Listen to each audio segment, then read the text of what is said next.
而港督彭定康以港大校監嘅身份出席主持問答時間。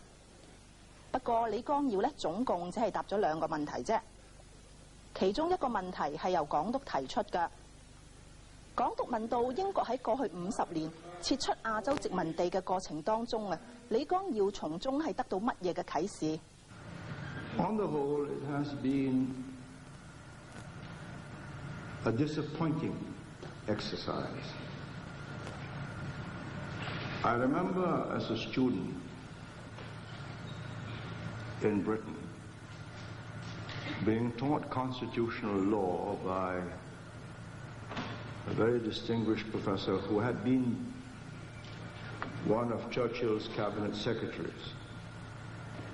And he illustrated with the example of Ceylon how the ideal transition to democracy and self-government would take place.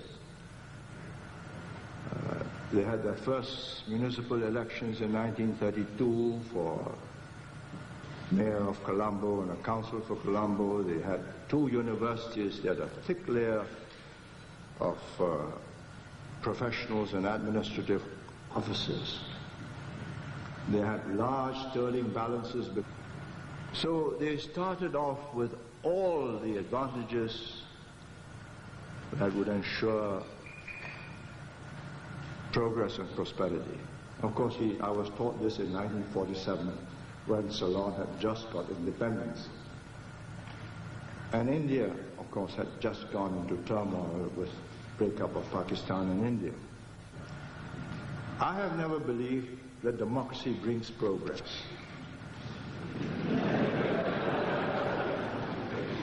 I know it to have brought regression.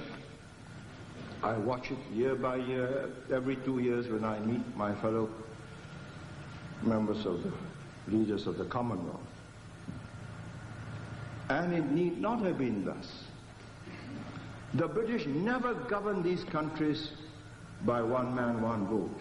It was one British government, one British resident, and his word was law. And he had good district officers whose word was also law for that district. I think regardless of the present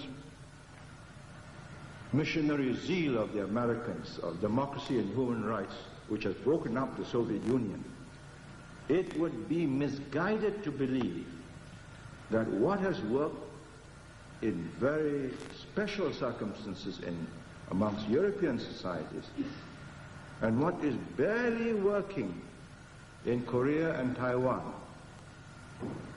is universally valid. How to establish good government?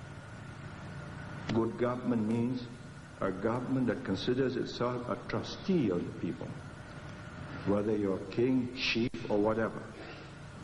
Not somebody in temporary charge and insecure and therefore out to settle an annuity and a nest egg for yourself, which is what has happened in so many countries.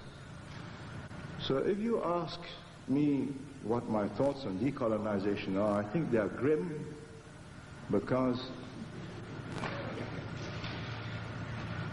Western political scientists have not lived in these societies, have not understood that what is required is economic progress, development,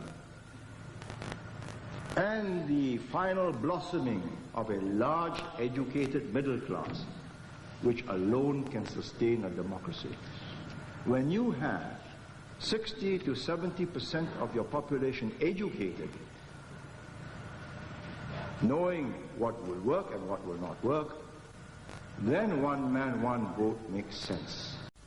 If I give way on Hong Kong to the British, who do not have either military or economic clout to hurt me, then I'm inviting trouble from